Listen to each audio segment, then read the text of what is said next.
John, welcome to Constituting America's Constitutional Chats. We're so happy to have you here with us today, and we want to ask that you start with a few opening comments on Cuba, and then we'll go to questions. Well, Kathy, thank you so very much. Thank you for the invitation. It is really an honor to be with you all today. The mission of Constituting America, it's one so close to my heart, and I'm honored to be a part of this.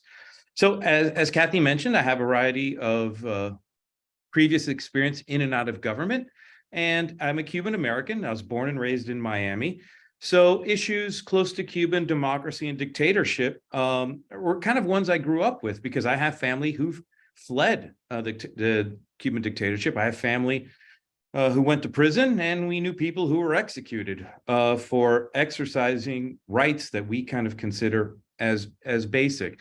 So understanding there are different levels of knowledge about Cuban history, I'm just going to give a very, very abbreviated history of Cuba. So 500 years of Cuban history in about 30 seconds. So Cuba was a Spanish colony, and the United States actually helped Cuba gain their independence in 1898. So with the proximity of Cuba being 90 miles from the United States, we had a lot of deep economic and social ties. In the late 1950s, Cuba had a gross, per capita gross national product. It was an economy stronger than that of Italy. So it was a solid middle-class country. And like any other country, there are always ways to improve. But what happened was in 1959, there was a revolution led by somebody named Fidel Castro. Now, so the revolution is very prominent in culture. And, one of his aides in overthrowing the government, was a guy named Che Guevara. And, it kind of pains me a little bit every time I see someone walking around with a Che Guevara t-shirt, because it's kind of like, do you really know what was going on and what happened? So what the revolution, like all revolutions do, they promise the sun, the moon, and the earth to everybody. But what ends up happening is the people behind the revolution dismantled all forms of opposition and democracy so they could basically stay in power. So people like Che Guevara were lining up anybody who were against them and literally had them shot. And Che Guevara, he had his book, Motorcycle Diaries, everybody publicizes, well, he's a great liberator. But when you look at people's actions as opposed to their words, it's a very different story as to what really happened. So most people don't know that aspect. In 1976, the Cuban dictatorship came up with a constitution, and the constitution was later updated in 2019. And I'll talk about that some. At the end of the day, the Cuban dictatorship basically controls all means of organization. It controls all means of production. It's one-party rule. So, and we take a step back, and one of the things that I think this series where you're comparing different governments, I think one of the takeaways certainly for me is, just how special and wonderful it is what we have here in the United States. So oftentimes it's only natural. I have two daughters, they do the same thing. We view the world through our eyes with our bit of understanding. So I'll give a non-Cuba example, which hopefully, everybody can understand. When Brittany Griner was arrested in Russia and she went to trial, and then I see people and pundits on the head, gosh, well, I hope she gets a fair trial and they should present the judge. And those of us who have been dealing with dictatorships for most of our adult lives, we knew what was going on. That on paper, it says there's an independent judiciary, but at the end of the day, the judicial system basically does whatever the regime wants it to. So it was foreordained. So clearly nothing happened to Brittany Griner that Putin didn't want to happen. So let's take that example. So back to Cuba. So the Cuban Constitution, sometimes the Cuban regime will float it, show it around. Look at all the freedoms that are guaranteed in the Constitution. But when you look at the actual practice, it's a sham. There's nothing in there. So there are freedoms enshrined in the Cuban Constitution, which are meaningless. So for example, Article 56 of their constitution recognizes the rights to assembly, demonstration, and association. However, in practice, today in Cuba, after people were like vacationing there, when people try to assemble and demonstrate, they're put in jail, they're tortured, and they disappear for a little bit. So we have to look at some of the practices and some of the things that are in the paper. For example, another statement, another part of the Cuban Constitution talks about how they should have elections. Okay, so on paper, you look at that, say, well, the Cuban government has elections. Isn't that wonderful? What isn't in there, that the only official party is the Communist Party of Cuba. No other parties are allowed.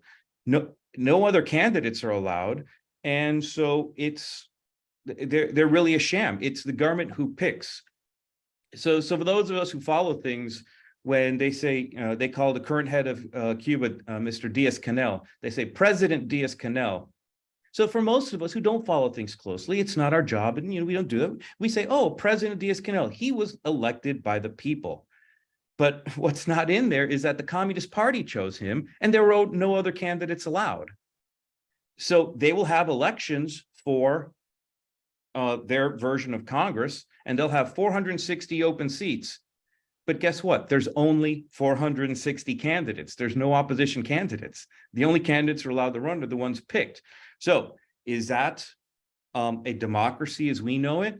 Does it live up to the words of the Constitution that the people should elect their representatives? Not in any way that we recognize. So we always have to try to separate the marketing from the reality. Just recently, there was some news made last week about a finding of an organization. Some of you may have heard about the Organization of American States. It's a large international body, and they have a group in there that investigates human rights issues in the Western Hemisphere. So there was a gentleman by the name of Osvaldo Paya. Mr. Paya saw in the Constitution the right to petition the government and get signatures for asking for change or things to be brought up for referendum. What Mr. Paya did is he started gathering signatures. He got, I forget the exact number, hundreds of thousands of signatures of people in Cuba who wanted change.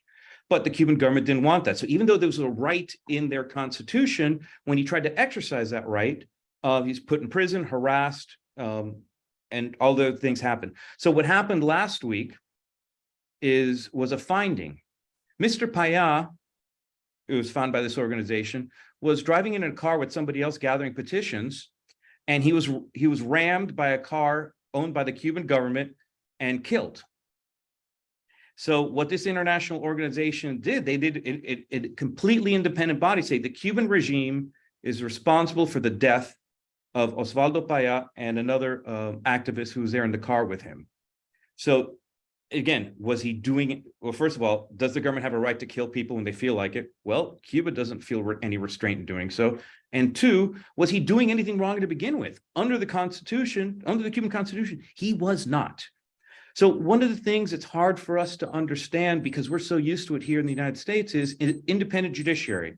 So normally somebody says, well, if the government does X to me and it's not right, I'm going to sue them or I'm going to take them to court. But just like in Russia, there is no independent judiciary in Cuba. The judges are handpicked by the regime. They do exactly what the regime tells them to do. All the attorneys, including the defense attorneys, work for the government. So, and they nobody gets a fair trial. So it's hard for us Americans to understand how something that's written on a sheet of paper and we think has the rule of law isn't as respected as in other countries. So what we have is we have an entire island of people who are just living under the thumb of a regime who just exists to stay in power. So if you try to complain, if you try to assemble, you're liable to imprisonment and all these other things, and nothing can do anything about it. Even our U.S. State Department, we've documented this over and over. I'll give you another example. When you say human trafficking, generally people think it's a bad thing. It's against all international norms, and as human beings, we're repulsed by the idea of human trafficking. What the Cuban government has been doing is they've been marketing a program where they send doctors overseas, and they're like, look at us, look how wonderful we are. We're sending doctors overseas to help countries in need. Well, if you scratch the surface and see how it works, you actually see it's modern day slavery. What the Cuban government does, it gets doctors and sends them against their will to other countries to provide medical services. The countries don't pay the doctors. The countries pay the Cuban government, and they pay them like 5 cents on the dollar. It takes away their passports, and it gets even better. If a doctor tries to get out of the program, the family members of these doctors in other parts of the country lose their jobs because the government controls everything. So the State Department, for several years in a row, in their trafficking in persons report, which you can find online, has called out Cuba continues to be involved in state-sponsored human trafficking because they don't care about human rights. They don't care, even though they talk about human rights in their constitution, at the end of the day, it doesn't matter to them. They exist only to like stay in power. So that's just another example of when we see the marketing from the regime and people, who want a vacation on the lovely Caribbean beach in Cuba. Well, if Beyonce can vacation there, I can vacation there too. Just know what you're doing when you go over there. And I can go off on any number of tangents, Kathy. So, well, no, that's a great overview and really interesting. And just before we go on to Tova, I did want to ask, in doing a little pre-show research, we noticed that in 2021, there were quite a few protests going on in Cuba. Yes. Do you want to talk a little bit about that and what happened with that and what happened to the citizens that were involved in those protests? Okay, so a little bit more context. So all throughout the Cold War, Cuba was a client state of the Soviet Union. So what happened with the collapse of the Soviet Union, Russia then at the time wasn't able to support people as well and other client states as well as it could. So Cuba entered what they called a special period. This was in the early 90s. So basically all the infrastructure that was built up during the Cold War by the Russians was still there, but they had no hard currency, and it was really difficult for them to pay off their government thugs who beat up on citizenry. So what's happened is the infrastructure in Cuba continues to crumble. I mean, history has shown us time and time again, command economies don't work. They don't work. So so just give you an example, what does John Barsa mean when he says command economies don't work?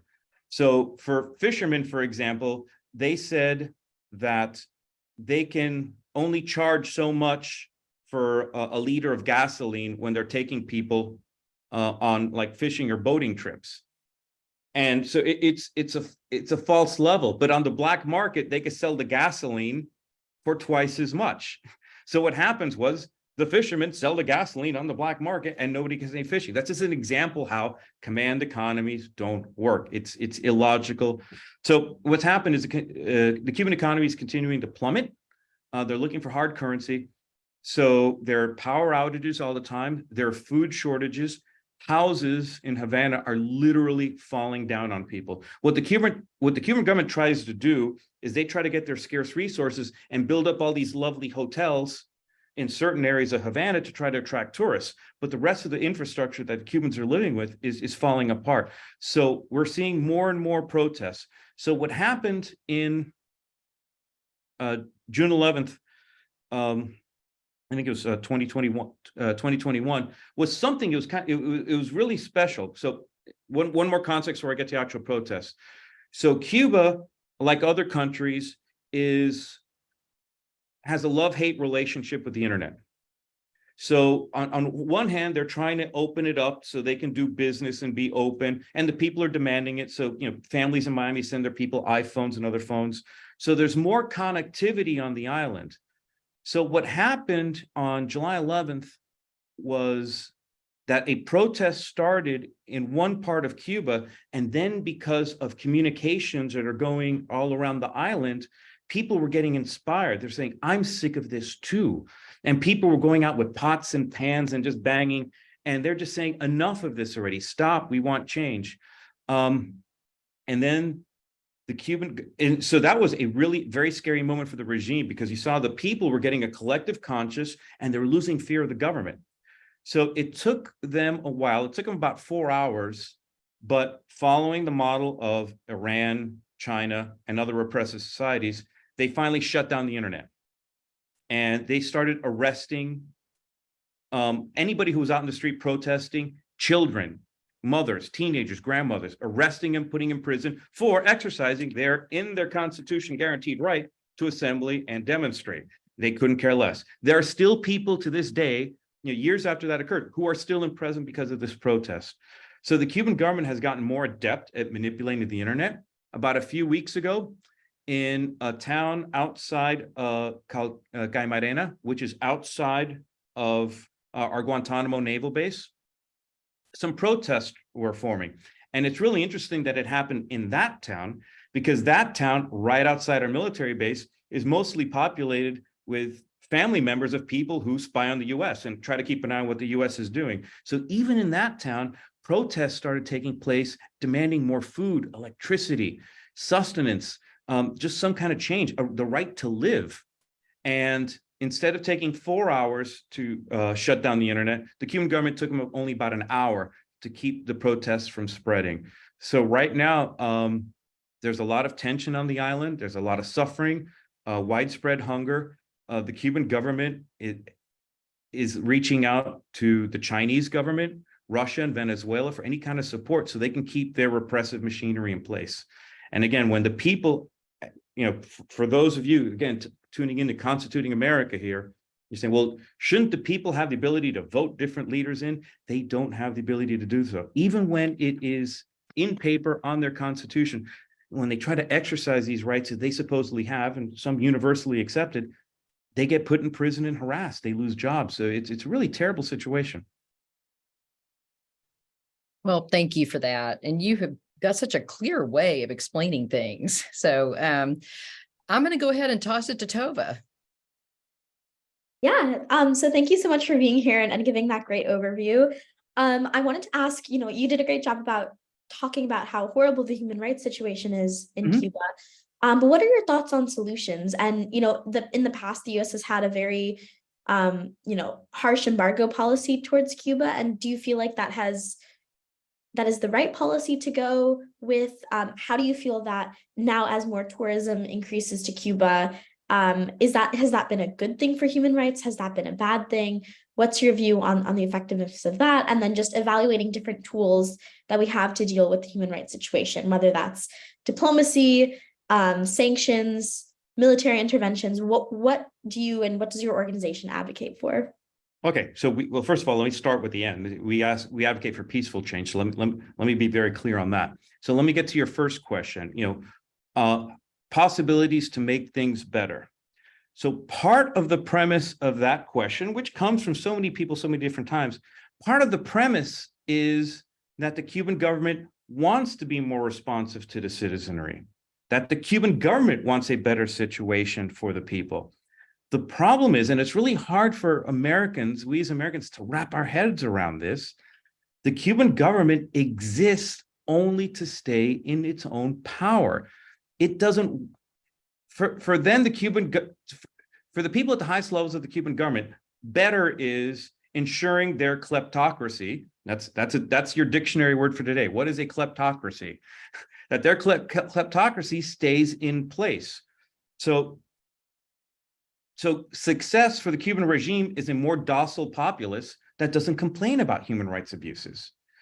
Now, a lot has been said about the Cuban embargo, but it was a law passed when I was a young congressional staffer. I worked on the passage of a law called Helms-Burton, which codified the Cuban embargo. I was very proud to do so.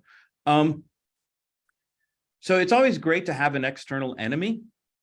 So what the regime is very adept saying, well, if it only wasn't for the embargo, this and this and this, and there would be, everybody would be eating well and blah, blah, blah. But it's actually not true. What most people don't realize is the Cuban government buys gets agricultural products from the US by the ton, but they just have to pay with it hard currency. So personally, as a US taxpayer, I don't think it's in the best interest of our country to subsidize terrorist regimes. So by the way, Cuba's also on the listed as it's on the terrorism list from the State Department for working with other areas.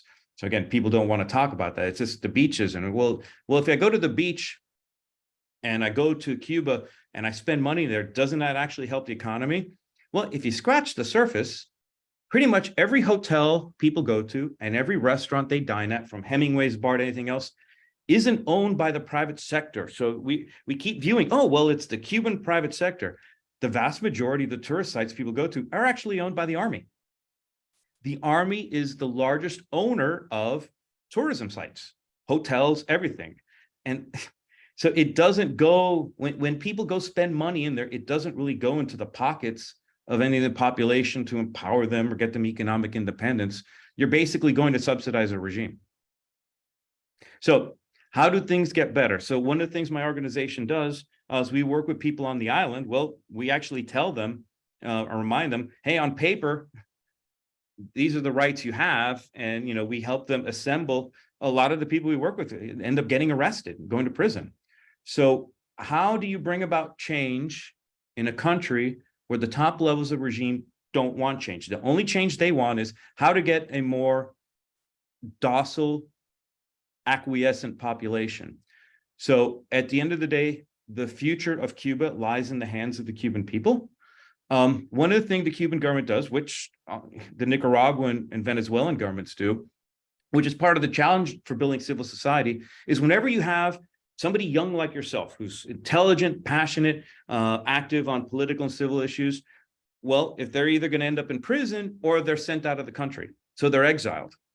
So a couple of months ago, a lot of fanfare was made because Nicaragua released several hundred political prisoners. Well, every one of the political prisoners Nicaragua let from prison was exiled from the country and sent away. So Cuba is very adept at exporting anybody who has any leadership capacity in civil rights or democracy issues. They either put them in jail or send them out of the country. And they're fine with sending them out of the country because it's one less person to worry about. And one of the means of sustenance for the Cuban government is the remittances that people send back to their families. So that is one of the huge sources of income for the Cuban government. And the Cuban government takes a bite out of everything everyone sent back to the family. So what does change look like? Well, at the end of the day, it's going to be up to the Cuban people to decide what change is going to look like. And no easy answers on that one. Yeah, that makes a lot of sense. And then I wanted to ask, you highlighted really well how even though there's sort of a nominal constitution, there's the actual rights are not there because, the Right. government doesn't respect the rule of law, as you said. And in the US, we have a tradition of respect. We do have just a piece of paper, but we do have that strong tradition of respecting it. So I was curious, in your opinion, what do you think creates that respect for law and institutions? And why do you think that the US was able to turn out to have such strong institutions and democratic norms, whereas another country like Cuba doesn't have that? Well, and again, you don't have me on a guest for this topic, but we could talk about just the wisdom of the framers of the Constitution and just the brilliance of the document. But I think one of the biggest problems, and again, it's hard for us. I made the comments about Brittany Griner on the front end of this on purpose to highlight again how we as Americans think, well, there's a court system, so you can just sue and have a fair trial. When you have no independent judiciary, there is no check on the power of the executive, none whatsoever. When you have a sham parliament that has no power whatsoever, there is no check on the executive, none whatsoever. So you have an executive branch with full and complete control of every aspect of life, from where you work, where you're allowed to work. You're supposed to have a right to travel from one end of the island to the other. If you try to do that and the government doesn't want you, you go to jail. I mean, and what choice do you have? Who do you turn to? Do you go to the press? Well, there is no real, the independent press is very small. And whenever they print something, they go over the line, they get put in jail. So do you write to your congressman? Your congressman is part of the problem. You go to the courts are part of the problem. Where do you go? So it's a very dismal life down in there. And again, so where do I think the biggest problem is? I think the lack of a judiciary, of an independent judiciary, is one of the key elements. And again, something we as Americans should really, really embrace and just realize how special, how wonderful it is, the system we have. Yeah, no, that definitely makes you appreciate what we have in the US, and makes you want to, learn how to preserve that. And then another question I had was more about the organization you work for, or you lead, the Foundation for Human Rights in Cuba. Could you talk a bit about what the organization does, what led you to your current position, and maybe how your background in such high-profile positions in government, like acting administrator for USAID, how did that influence now your decision to work for this organization and how you lead it? Oh, sure. Well, okay, a little bit of personal background on me, because it's kind of on the personal side. So with the exception of my parents, the greatest influences on my life were the U.S. Army Special Forces and the Jesuits. I went to a Jesuit high school. And certainly with the Jesuits, one of the themes are a man for others. So kind of early on, I got instilled in me a sense of giving back. It's almost public service. So when I first joined the public service, joining the Army Reserves, I won't say the date. So that was my first sense of, being a part of the fabric, giving to my community, being a part of a larger solution. So I've always found things like that especially so fulfilling. Whenever I get a chance to talk to young people, I try to encourage them into public service in one shape, not necessarily going into politics, but you could do public service in so many different ways. So for me, I've always found that fulfilling. I've been blessed by God to have given so many opportunities working on Capitol Hill in the Bush administration and the Trump administration. So I'm really grateful for that. And it's meant a lot for me.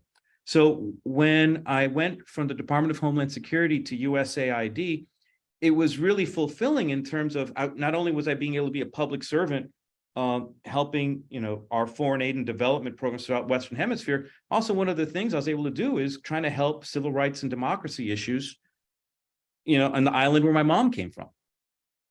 So helping the cause of freedom and democracy. So USAID has, most people think of USAID as economic development, but we also do political development as well. We help nascent, democracies flourish. We do training on elections. And so we had some programming where we're supporting the people of Cuba.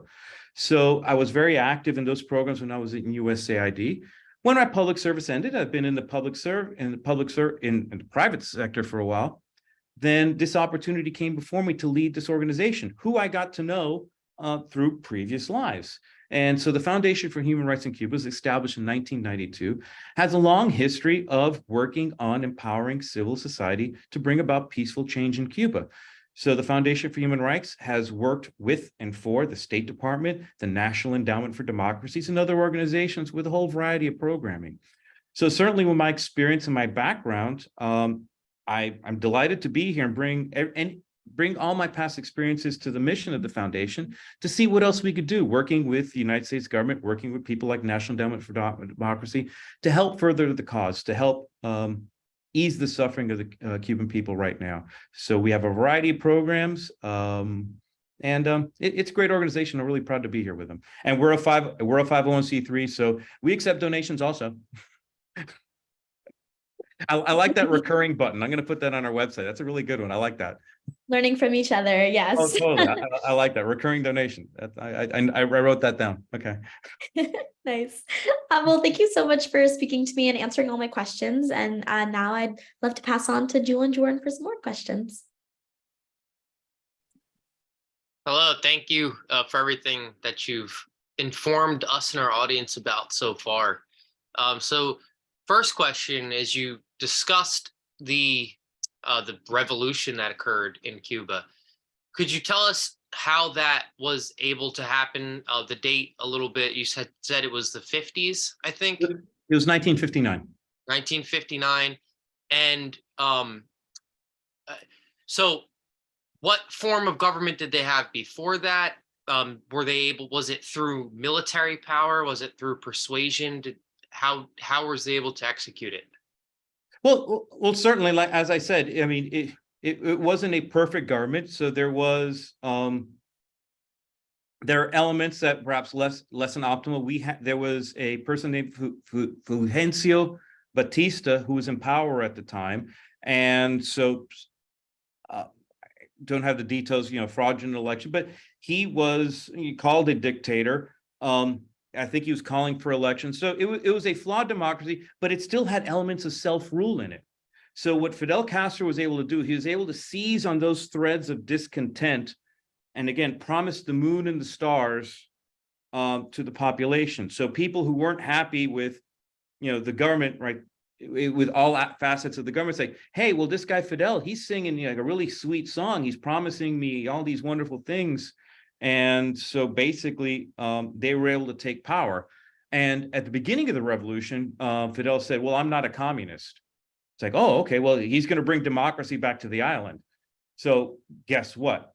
He takes over, no democracy, no elections, nothing. So all the rights are suspended, special revolutionary period. Elections. Yeah, I'll get to you on that one. Yeah, we're working on it. And never happened. Their true colors were revealed very quickly. And again, so I have the personal experiences. My aunt and uncle went to prison for having in possession US dollars. Wow. So again, but so how can somebody go to prison for US dollars? Says, well, that is counter-revolutionary. So you're a counter-revolutionist, so you're going to prison. My family had family friends who were literally put up a wall and shot for publicly expressing their opinions on things. I'm not happy with this revolution. So this isn't like a story. It is a story, but it isn't like a make-believe story. I mean, this really happened to people. Then again, so I see people walking around with Che Guevara t-shirts on. I'm like going, wow, because they'll take the words of Che Guevara, very beautiful freedom for people out the Western Hemisphere, without realizing how much blood was on the guy's hands. And then so there was a violent revolution where dissent was eliminated and you weren't able to, so there was no real ability to have there would have had to be a violent counter-revolution at the time or something of that nature.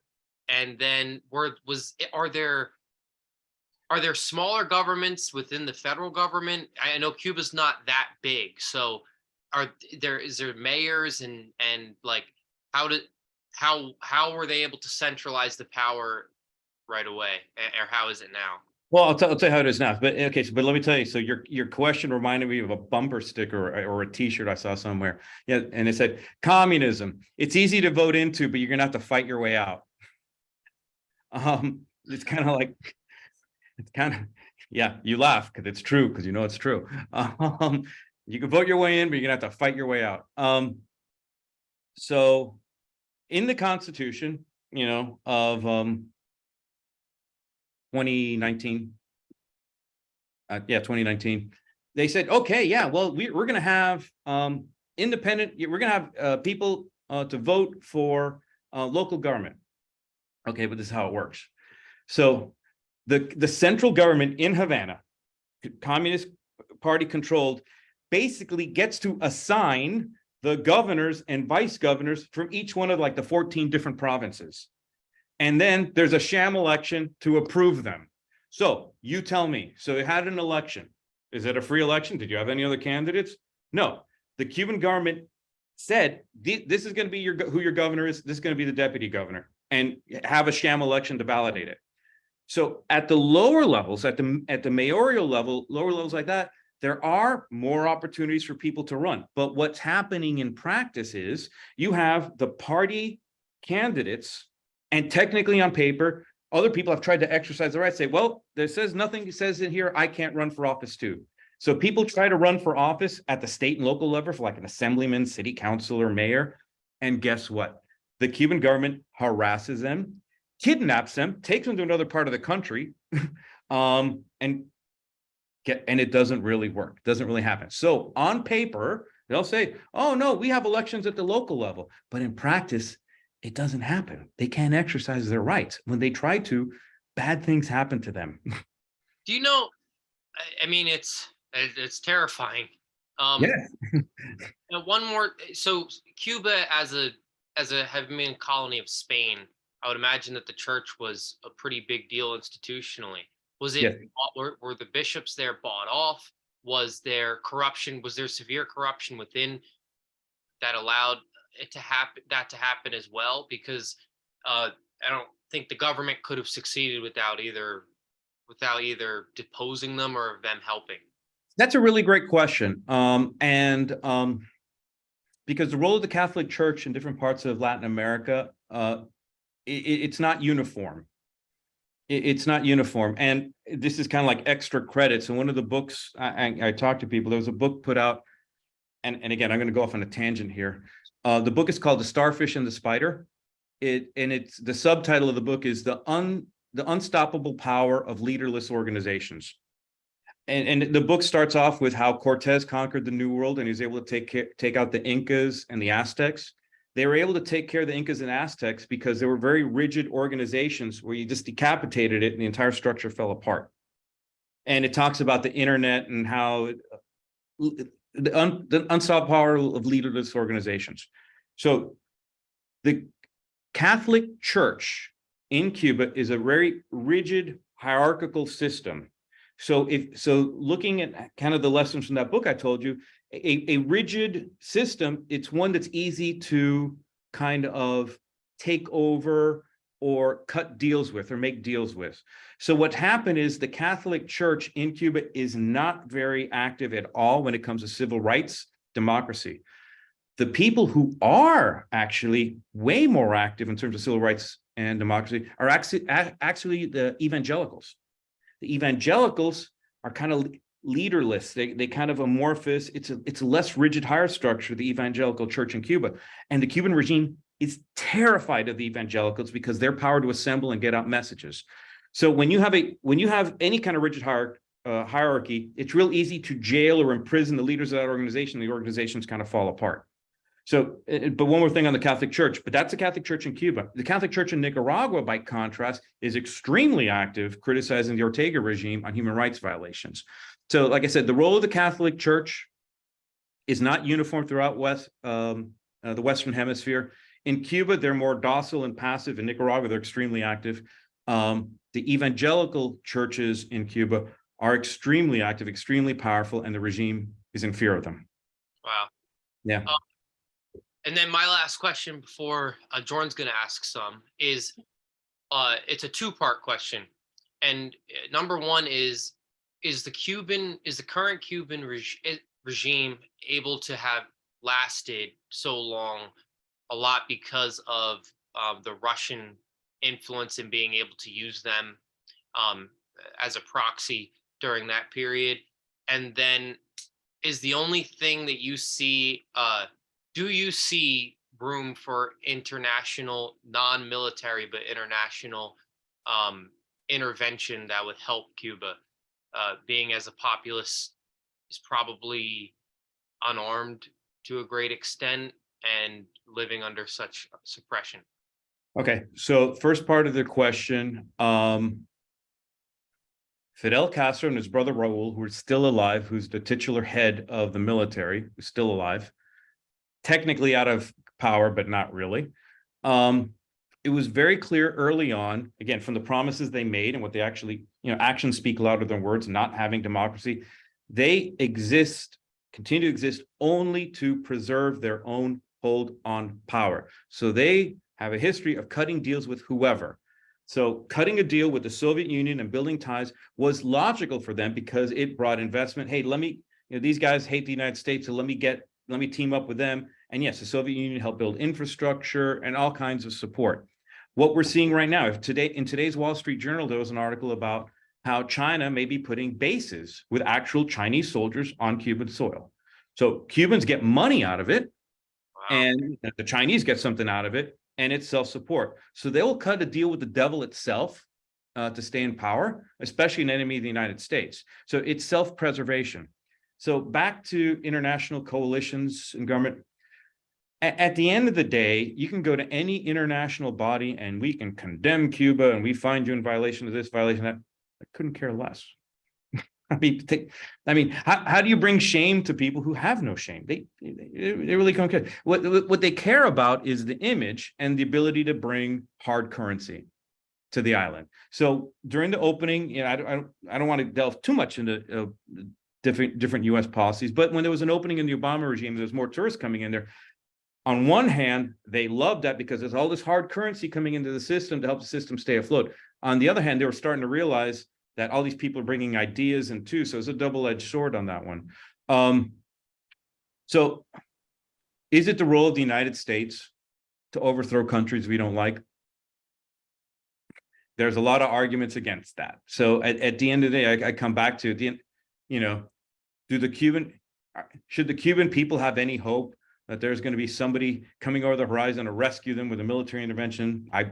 No, I don't see that happening at all.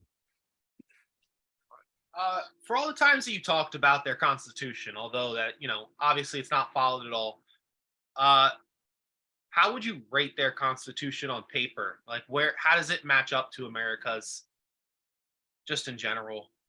Well, I mean, so there are repressive elements in the Constitution. So in the Constitution, it says there's only one political party. Oh, and by the way, you have a right to assemble. So there are inherent contradictions on the sheet of paper itself, and even the rights, you know, listed in the Constitution are meaningless. They're not enforced. So we have a living, breathing Constitution which is enforced by a judiciary. It sets out that our system of government, we have an independent judiciary, we have independent legislatures. So when we look at somebody else's documents, like, well, they have similar words, isn't it the same? No. No. So even the things that you read in here, you peruse here, oh, I like this, I like that. And there's some people who are, well, fine, I'll say it, Cuba apologists who are always apologizing to the regime, saying, wow, look at all the wonderful things in the Constitution. But organizations like mine are saying, hey, take a step back. Anybody who tries to exercise those rights actually is in prison and being tortured. So you tell me, is that Constitution worth the paper it's written on? Not so much. A couple weeks ago, we were talking about Venezuela, and there is a mass exodus, really. Yes. From there. So I'm curious, what are the people of Cuba doing? Are they allowed to leave? What's the, you know, do they have a plan? You know, do they have any type of real way to fight back, or, you know, stick it to the government by escaping?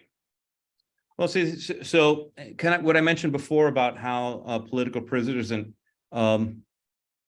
Cuba likes exporting anybody who's a thorn in their side. So anybody who complains too much, put them in prison or just exile them.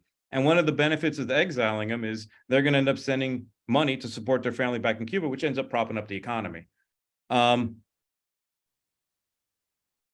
the deeper, the more difficult question you pose is, what can the Cuban people do to, what was your word, stick it to the government? Not a lot of tools. So certainly, you know, that my organizations and other similar organizations, we try to help them, saying, these are the tools you do have. You do have the right to protest, and we try to highlight it. We talk to other countries. We try to help them however we can, but there's not a lot in their toolbox. So every day, each one of us should wake up and, you know, kiss the ground, be grateful that we're here in the United States and we have the U.S. Constitution and rule of law, because, you know, what hope do they have? A lot of people don't have hope. So like, you know, like in Venezuela, a lot of people are voting with their feet and they're fleeing because they say I have no hope. Nothing's going to change here. And as human beings, I mean, I think most of you are too young to be parents yourselves, you know, but one day you're going to be parents. You're going to want a better life for your children. You're going to want your children to have a better life than you did. Is that going to happen in that totalitarian state, or is that going to happen somewhere else? So Venezuela is the largest mass migration in the history of the Western Hemisphere. I mean, just people fleeing the Venezuelan dictatorship at their feet.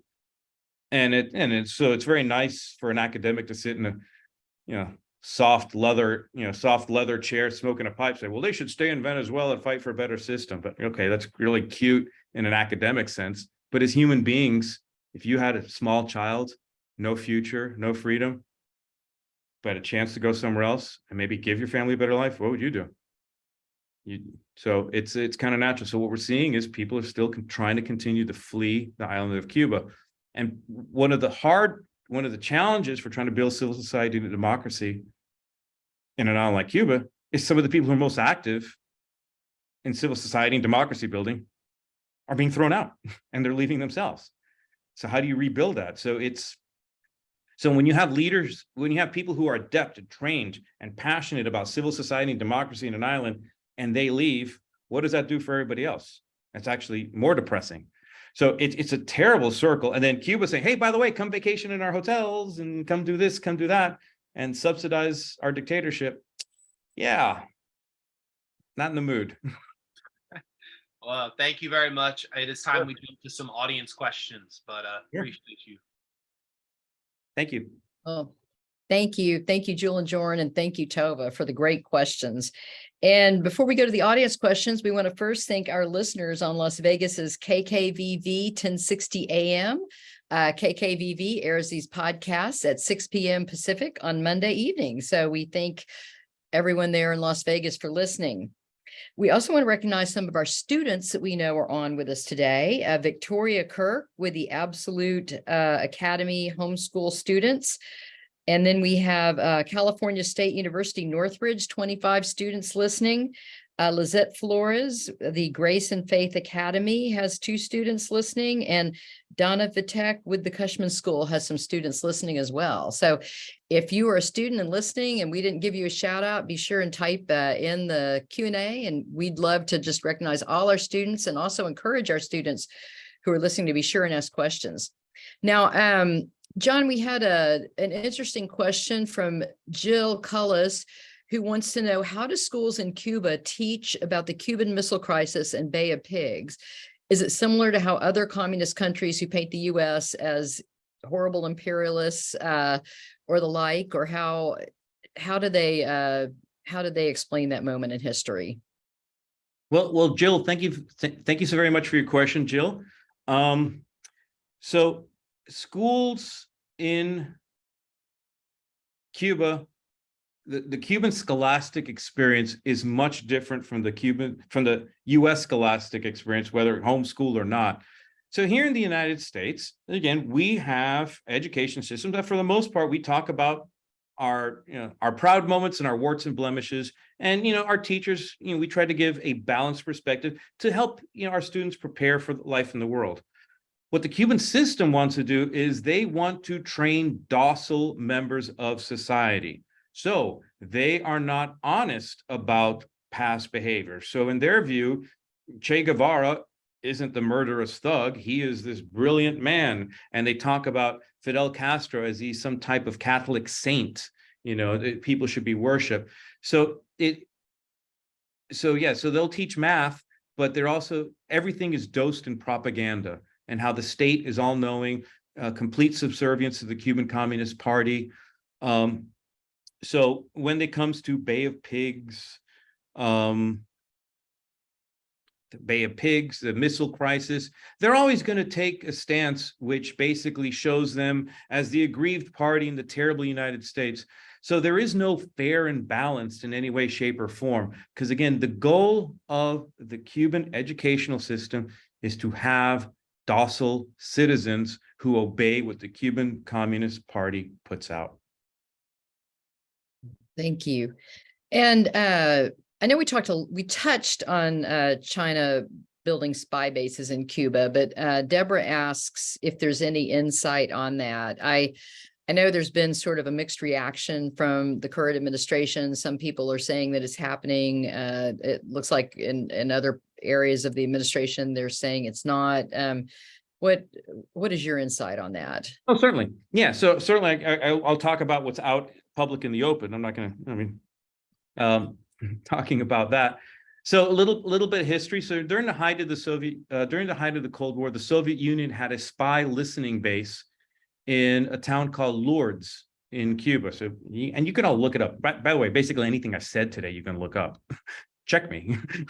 So the Soviet Union had a listening facility, but this listening facility, I think, closed in like 2000. So it was a series of like antenna farms listening to all communications that are coming from the United States. Think about how much the world has changed between 2000 and 2023 in terms of the amount of things we have on the internet and the amount of electronic communications going back and forth. So what the Wall Street Journal put out a couple of weeks ago, they put out some reporting saying that the Chinese government was close to cutting a deal with Cuba to have a much more expanded intelligence listening facility in Cuba, right from our shores.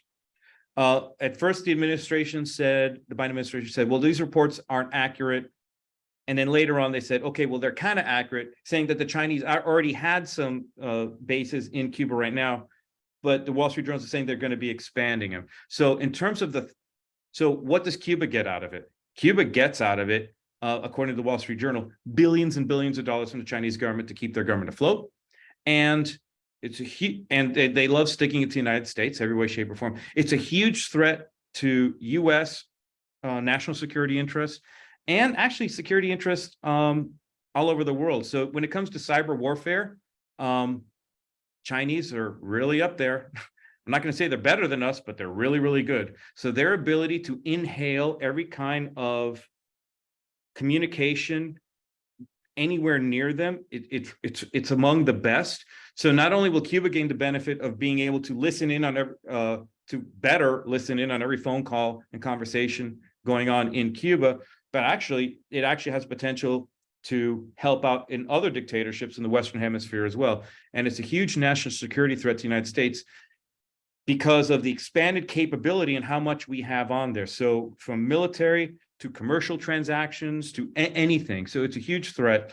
And then the report from the Wall Street Journal today, another report from the Wall Street Journal today, talked about, they're even talking about having a military base with Chinese soldiers training in Cuba here in our doorstep. So again, from the Cuban perspective, it's an access to hard currency and sticking it to the United States. From our perspective,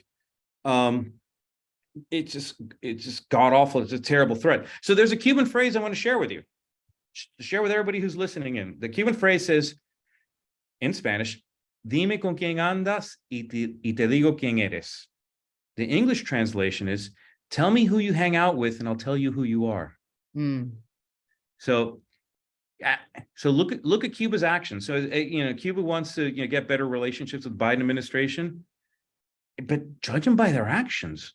Are these people friendly to the United States and our national interests? No, not at all.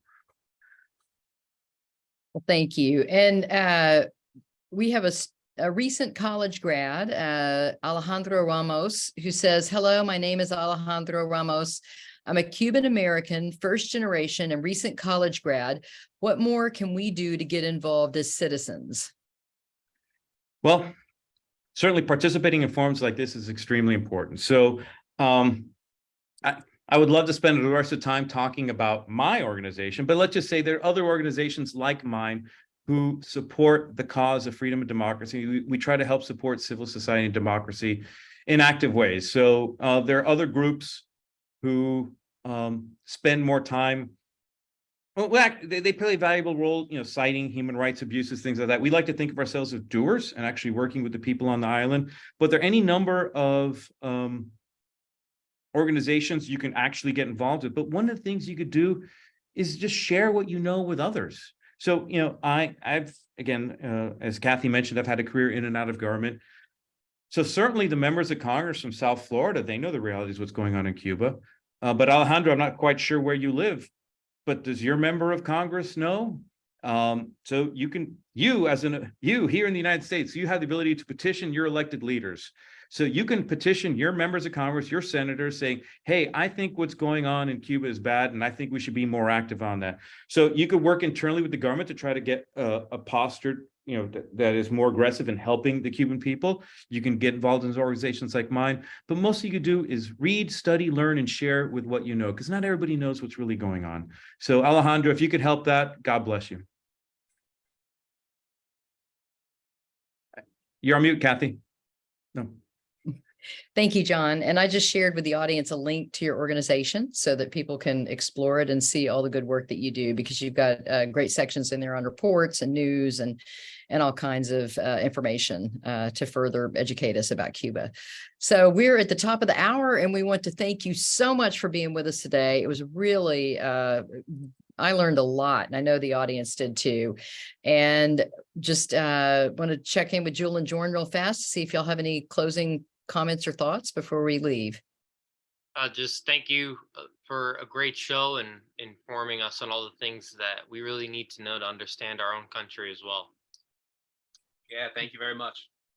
Thank you. And Toba had to jump off a little early, but John, thank you again. And we want to thank our audience, and we hope y'all will come back next week as we're starting a new series on first principles of the American founding. So just in time for Independence Day, July 4th. So we look forward to seeing you next Tuesday at 2 p.m. Eastern. Thank you again, John. Thank you. Bye. Bye.